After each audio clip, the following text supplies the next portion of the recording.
Assalamualaikum warahmatullahi wabarakatuh. Bersama saya Mia Utari dalam berita SIT Al-Furqon Palembang gelar lomba diikuti 750 peserta. Sekolah Islam Terpadu Al-Furqon Palembang menggelar lomba Da'i Tartil Al-Quran menghiasi kelas dan vokal Jumat 10 Maret 2023. Kepala Sekolah IT Al-Furqon Palembang Mahyudi MPD mengatakan lomba memperebutkan piala dari Gubernur Sumatera Selatan.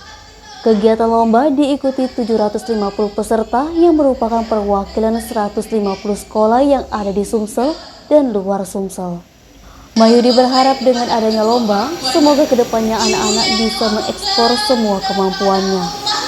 Sementara kasih peserta didik SMA Distrik Provinsi Sumatera Selatan Anang Purnomo Kurniawan mengatakan sangat mendukung dan mengapresiasi kegiatan yang diselenggarakan Sekolah Islam Terpadu Al-Furqon.